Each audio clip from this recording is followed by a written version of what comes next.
Tonight's headlines are brought to you in part by Coldwell Energy and McDonald's. Good evening, Commonwealth, and thank you for watching the Channel 2 News. I'm Sally Lemus. Let's take a look at tonight's top stories. The court finds probable cause for charges of an alleged drug trafficker. Also tonight, numerous developments in the hot topic of impeachment. And Women's Month is not over just yet.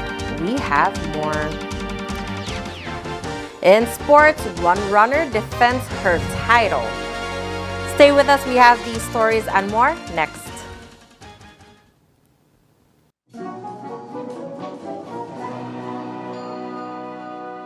I have a phone. I have no TV. Ooh, TV on phone. I have a tablet. I have no TV. Ooh, TV on tab. I have a TV. I have a stick. Ooh, TV on stick. I want my streaming. I want my TV. Ooh, streaming TV.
And there you have it, McDonald's new crispy chicken sandwich. From the makers of the world's most stolen fries. The juicy chicken sandwich from the place that offers extra napkins for a reason. The tender chicken sandwich from the creators of a sandwich phenomenon. So you won't just be biting into a chicken sandwich, you'll be biting into McDonald's new crispy, juicy, tender chicken sandwich. Ba-da-ba-ba-ba.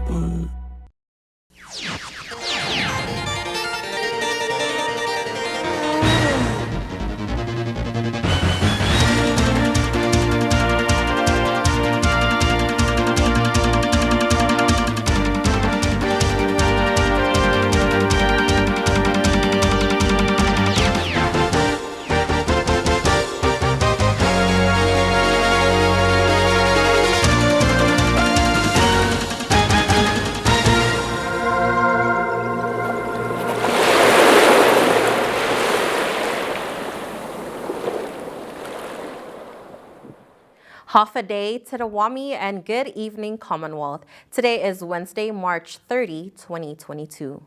After hearing from a witness that executed the drug trafficking case, Judge Joseph Camacho finds probable cause as to the 3 charges filed against a Chinese national.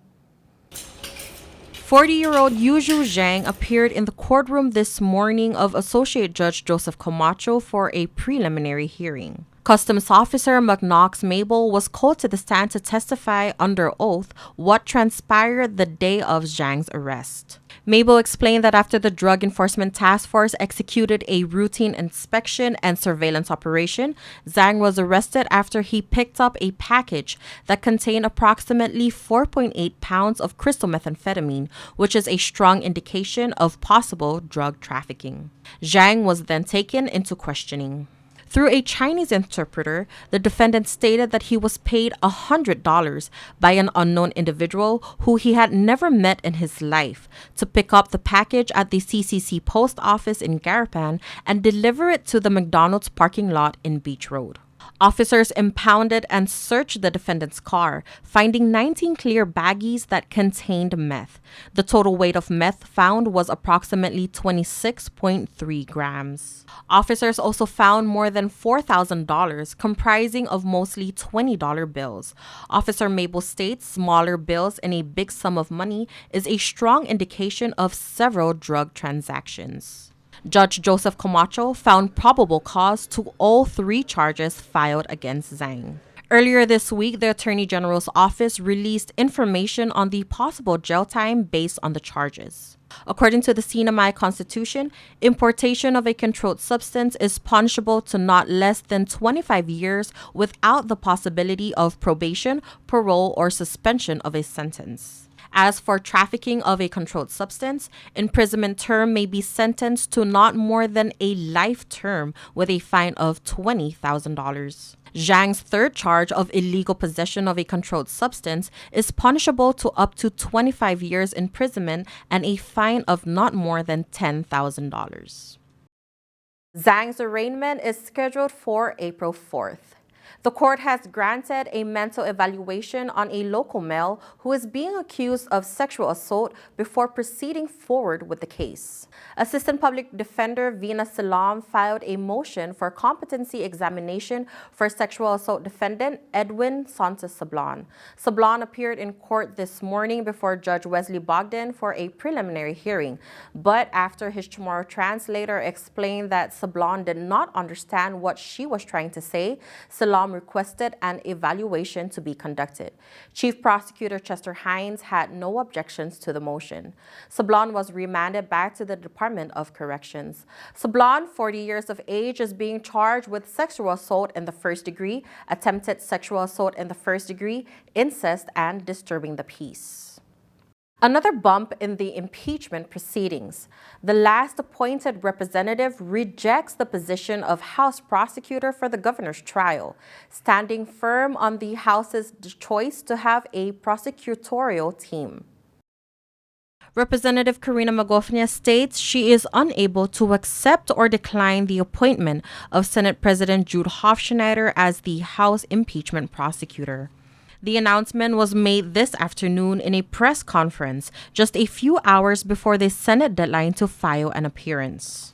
Magofnia, along with the House leadership, says that the Senate rules violate the Sinamay Constitution and that the House has a right to choose who will be the prosecutor. The Constitution provides that the Senate listen to the evidence, not determine who presents it. Both Speaker Villagomez and Vice Speaker Atto have indicated that the House has a 5-member team that is diligently preparing to prosecute the impeachment case. Allowing the House to choose its own team of prosecutors is only fair, considering the governor has no limitations whatsoever. According to Senate President Jude Hofschneider, he will not appoint anyone else. If Magofnia does not accept, the president is inclined to proceed with or without an impeachment prosecutor.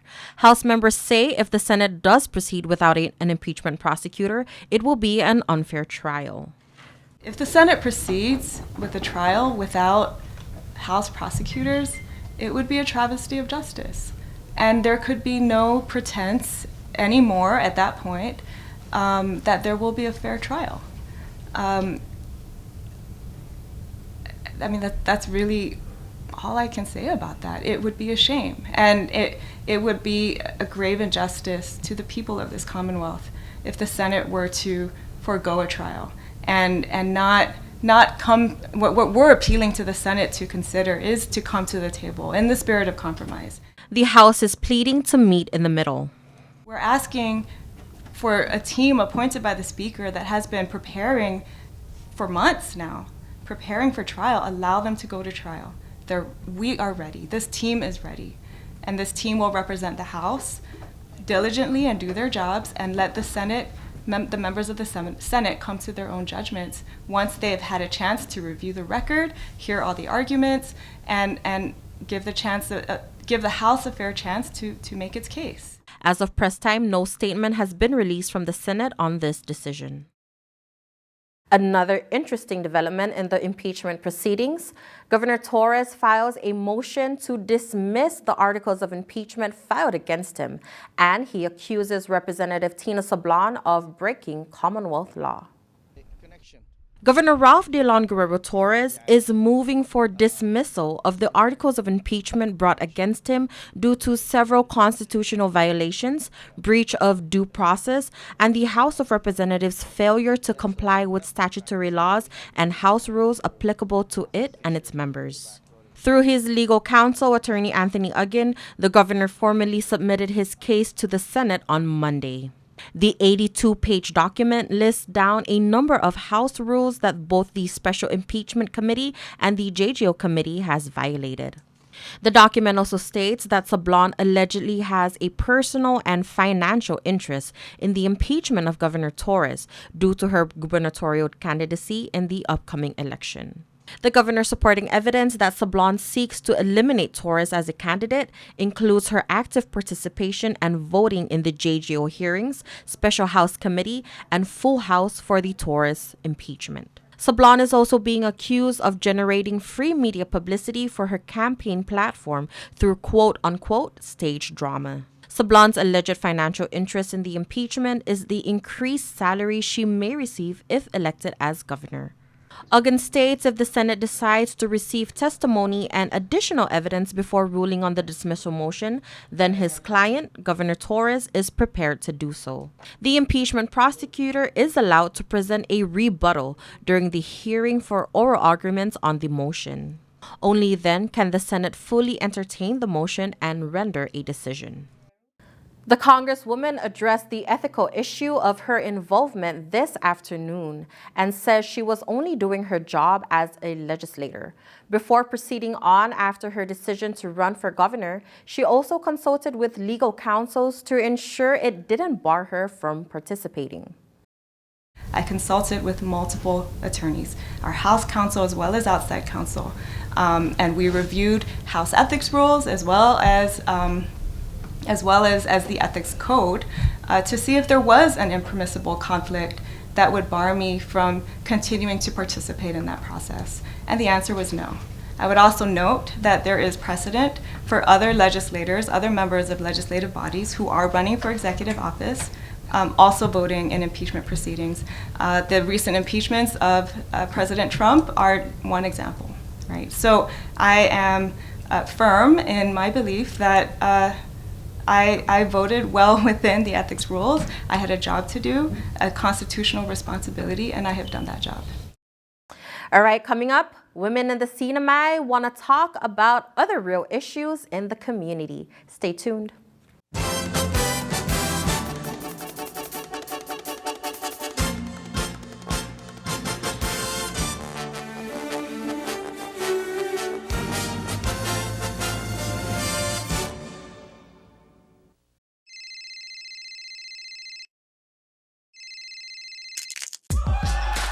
Need a new phone? Trade in now and get up to $500 off our best 5G devices. Trade in your older phone in any condition and step up to better savings and speeds only our 5G network can provide. Check out our website and catch up on the best mobile experience. Trade in now. Docomo Pacific. Better together.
One of the best gifts we can give ourselves is a healthy diet. At Gold's Gym, our pre- and post-workout formula is loaded into every smoothie, giving you a satisfying meal with fewer calories. Perfect to enhance a workout or replace a meal, and you don't need to be a member to visit the Shake Cafe. This month, try our papaya banana medley for just $5.50, 380 calories of energy, 8 grams of fat, and 20 grams of protein. Fast food that is good for you and tastes great. Shake it up. Gold's Gym, Garapan.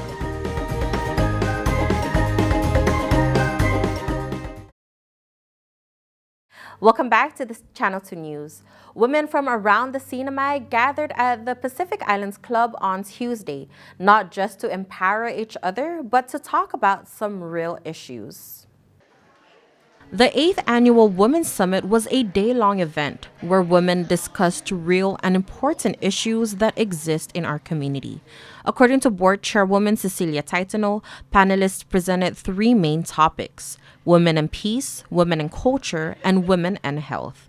A breakout session was held later in the afternoon where the ladies were divided into groups and moved from one panelist to the next. That gave a more in-depth highlight and conversations on what are the real important issues, like for instance with women and culture, women and peace, and the discussions on women and health. After gathering information on all the topics, the women took a vote to decide what should further be discussed in the community. We are adopting that, which will now become the Sinamay Economic Development Plan, which will be forwarded over to the OPD, which is Office of the Planning, and then get pushed forward to its next focus, and that is to basically add weight to the discussion and resound the voices of these important issues shared at our summit today, so that we can further be it awareness,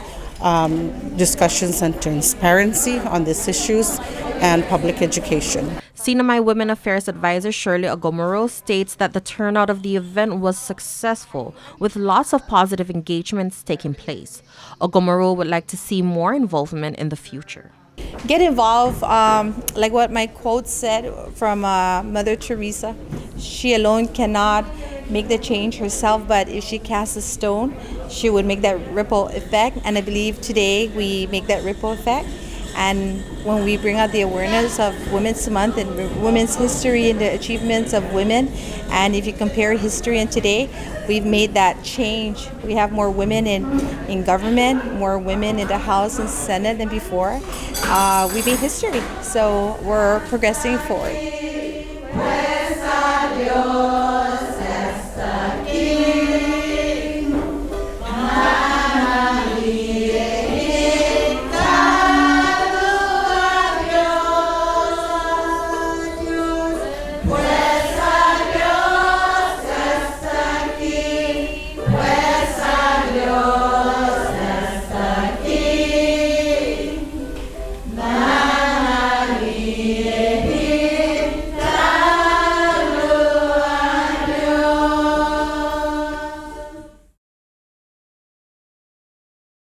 And now we turn it over to KUAM to find out the latest news on Guam.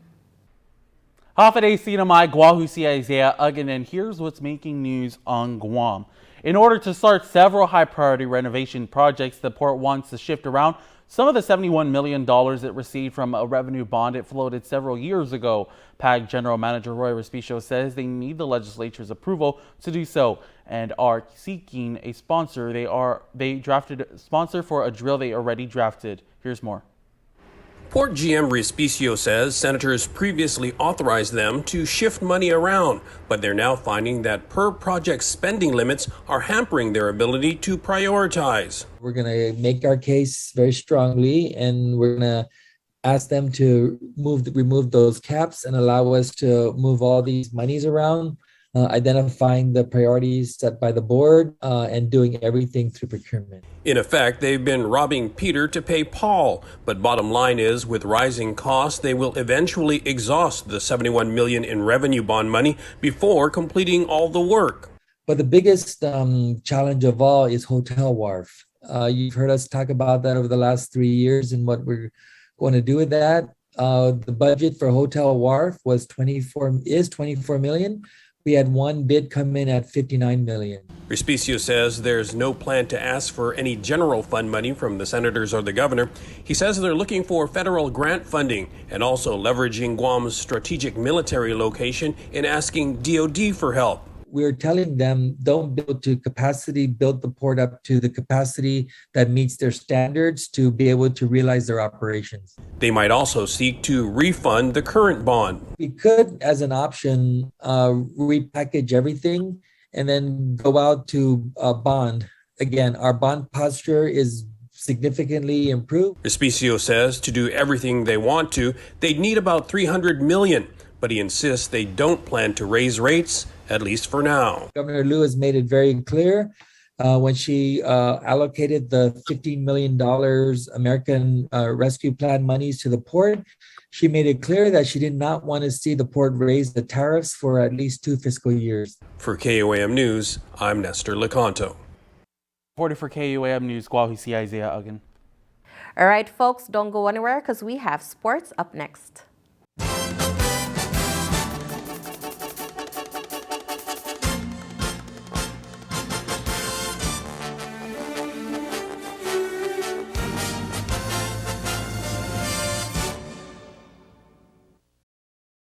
You are everything that matters to me, and I promise to do whatever it takes to keep you healthy, to be comfortable, and to be free. I love you. As long as we're together, I'll always make sure that home will always be our best place to breathe.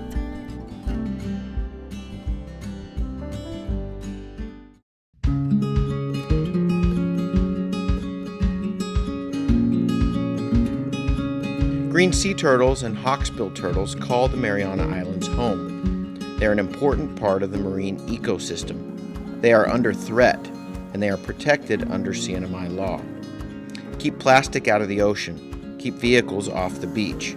Use the Sea Turtle Stranding Hotline if you see poaching activities or if you see a turtle in trouble. Call 287-8537 and save a turtle.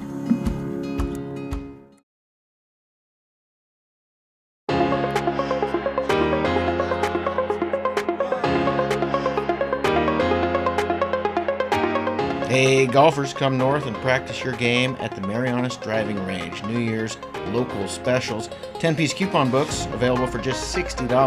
That's a $10 savings. Want to get really good? Come work on your swing every day for just $99 per month. It's our practice pass and you're going to love it. Grab your passes and go straight to the range. You can social distance and chip all at the same time, and the views are free. Reserve now at marianastrekking.com. You can pay online, open 7 days a week.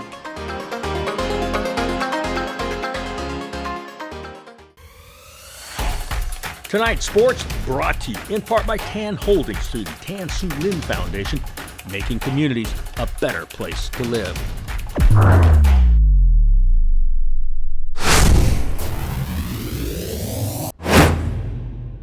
Buenas sports fans.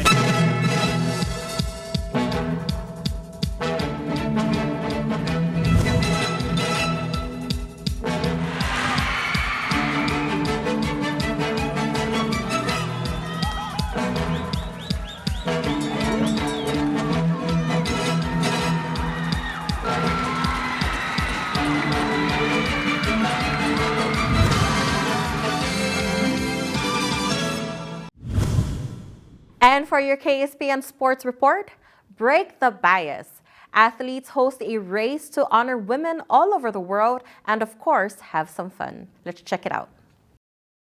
Over 100 runners showed up early Saturday morning for the second annual NMI Women's 10-kilometer run in Caravan.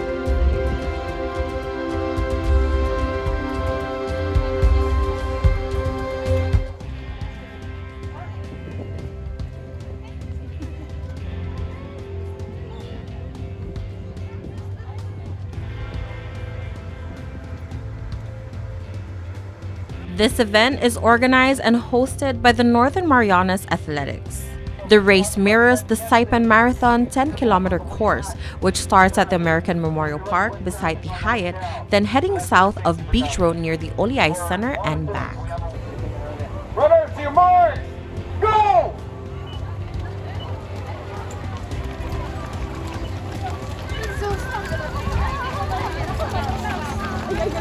Here is our top 3 overall winners from this event.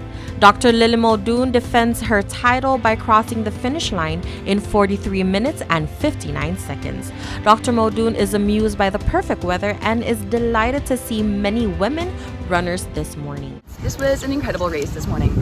The sun was rising over the ocean as we were going down Beach Road, and the clouds turned pink. I think it was a perfect moment to recognize women running. And it felt like a great organized race. They felt very safe out there. The cars were respectful, and incredible to see so many ladies just moving their bodies and having fun. It was great spirit. The second runner to cross the finish line is Akiko Miller with a time of 45 minutes and 3 seconds. Dixie Mendenhall completes the top 3 by coming in at 48 minutes and 33 seconds. Here are the highlights of this 10-kilometer race.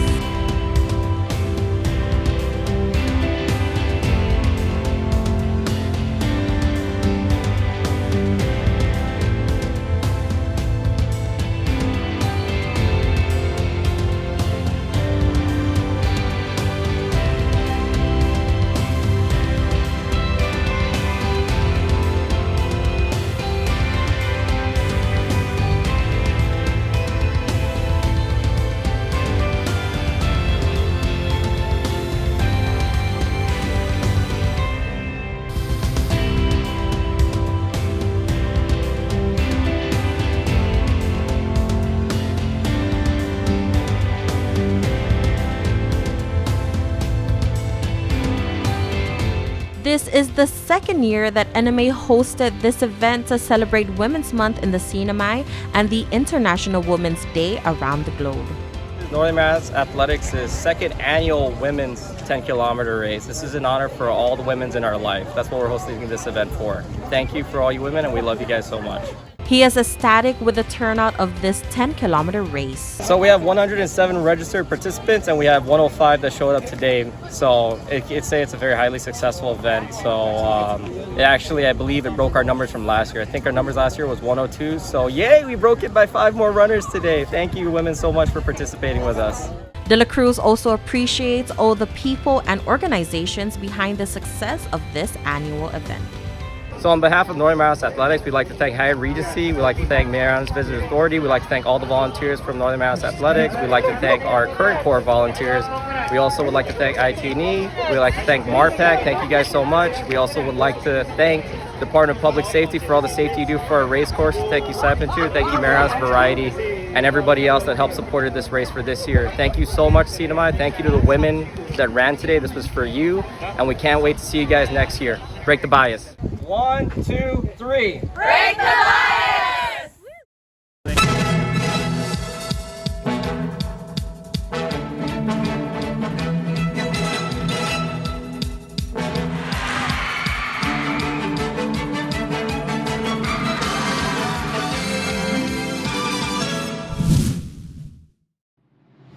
Go-karts, off-roading, and the driving range now open at Mariana's Trekking.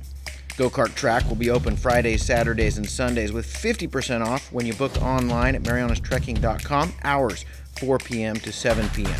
Use the promo code HAFA50 to get your discount. Off-roading is open too by reservation. Come on a 90-minute trail ride that is perfect for families. Book online at marianastrekking.com. Golfers, come practice on the driving range. You can even pay online, and we will have the balls waiting for you. Come see us weekends at Mariana's Trekking, 323-8735.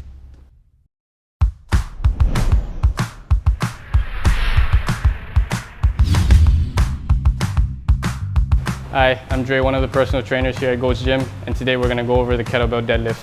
Fantastic exercise to build overall strength, particularly in the legs and hips. Remember, we want to make sure that our setup is in good position. If you set up in a bad position, it's not going to look good and it's certainly not going to feel good. So a common error setup is a obviously a rounded upper back. 2 simple ways of correcting that. All I'm gonna have Vince do here is extend his arms up here, and all he's gonna do is think about reaching long and pushing his hips back. Reach long and push your hips back. So as you can see, he's already in good position. Now all he's gonna do is grab that kettlebell. He's got tension in his legs and in his back. All he's gonna do is just stand up tall, finish with his glutes.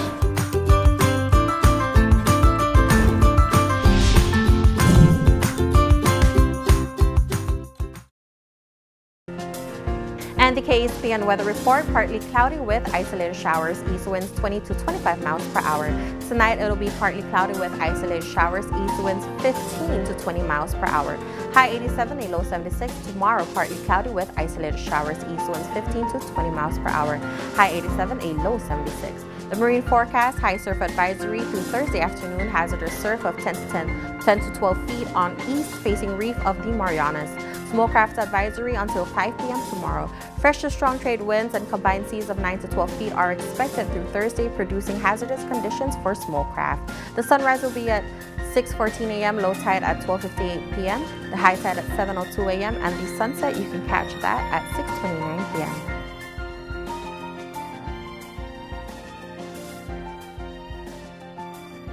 All right, folks, that is your Wednesday edition of the news, sports, and weather here in the CNMI. We thank you so much for keeping with the Channel 2 News. We hope you have a good night, and we'll see you back here on Friday.